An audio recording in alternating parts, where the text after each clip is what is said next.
afternoon, everyone. Welcome. Thank you for coming. Obviously, if you're here, you're some of the most important people in our family. Your family, your friends, your acquaintances. Quite honestly, I thought most of you had already passed away before you got here, so it's really nice that you're here. There's a couple housekeeping items I want to talk about before I get started. First, I would like to give a shout out to my father, because if it wasn't for him, my mother would have named me Sean.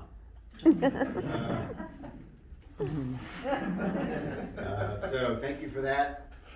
And second, and far more importantly, I have so much dirt on all of you that it's going to take me a lifetime to get you to pay it off.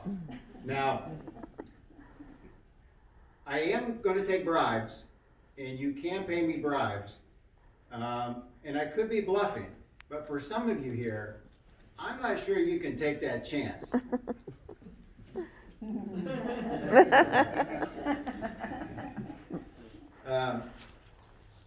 So, in the last few days, I've been trying to think about what to talk about.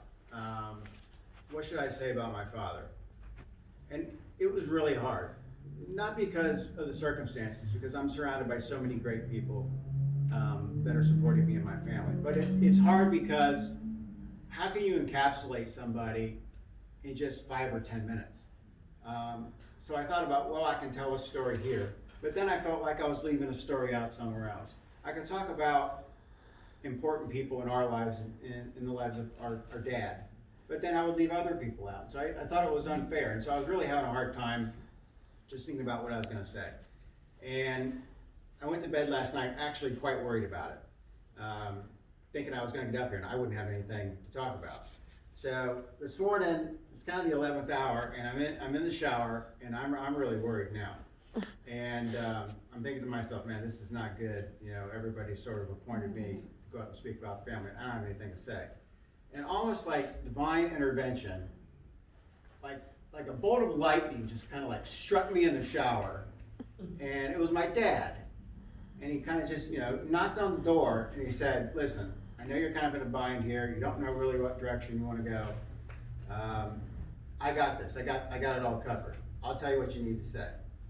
I said, okay, that makes sense. So I jumped out of the shower. I'm all wet. I run over to my desk in my bedroom and I write down what he wants me to say.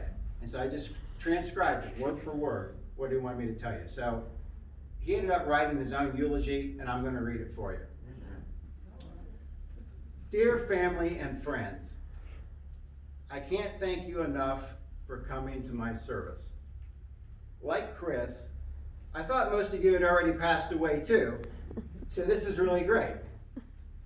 I also want to apologize for the awkwardness of today's festivities. You have to admit, though, it's completely on brand for me because my timing is once again impeccable. In about 3 hours, I will be next to my beloved wife, Donna, which means I'll also be 2 doors down from my mother-in-law. That's pretty much the only peace and quiet I'm going to get. Marriage is a lot of hard work, and when you're married for 37 years, chances are your relationship is not all that different from everyone else's. It's called growing old together. I probably owe Donna a few more apologies than she owes me, and now I'm going to get that opportunity. If I have to balance your mom's checkbook in heaven, though, I'm totally prepared to die twice. I would now like to bequeath the following items from my estate to my 3 children. Oh, God. To Kim, I leave you with my wisdom and fortitude to guide you in your days ahead. Use it as a moral compass to keep you focused and centered. You were most like your mother. I loved your mother, and that's a good thing, but your mother never jumped out of a second-story bedroom window to go party. You get that To Tammy, oh, Lord. I leave you with my talent to listen and to comfort, and to be there for others when they need to talk. You've spent half of your life trying to listen and reason with 6-year-olds, and it stunted your development a bit when trying to interface with people that can actually tie their shoes. And to Chris, I give you my patience.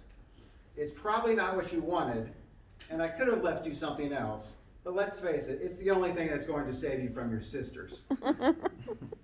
And finally, you're probably wondering what's going to happen with all the good stuff. This is the good stuff. Everything else I spent on your mother. She washed and cleaned my dirty underwear for nearly 40 years. If that's not unconditional love, nothing is. Now, being a husband and a father was the best part of my life. I learned a lot. I probably made a few mistakes along the way. And for that, all I can say is I did the best that I knew. Your mother and I could have made your lives much easier, but we wanted to toughen you up a bit and give you a thicker skin. We wanted to eliminate that entitlement through things the rest of your friends probably took for granted. You got out of life whatever you put into it, and while it sometimes felt like breaking a few child labor laws, anything for granted.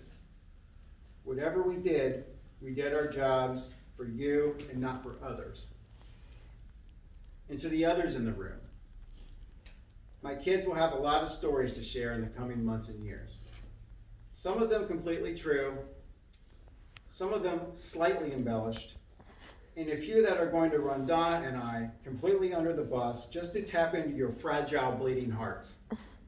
Just a heads up, Tammy is probably the most honest, Kim is probably the most unpredictable, and Chris has a nasty habit of just lying through his teeth. If he starts to smile, he's lying. Just a couple of quick work-related loose ends I would like to tie up. First, to Rosemary.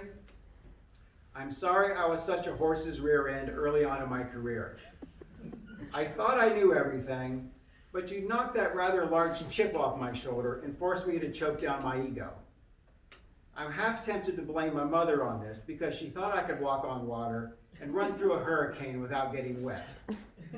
That annoyed my brothers like it annoyed you.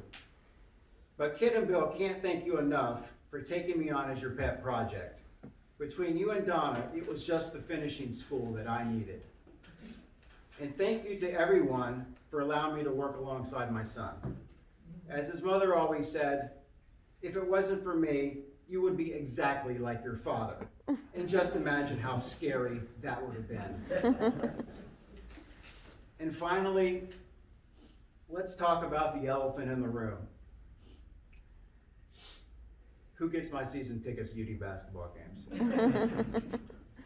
It's not the only reason you're here, but damn it, it's a pretty big one. I think Chris is onto something here. The more dirt, the more it's probably going to cost you. Please split the check with my 3 kids. Go Flyers.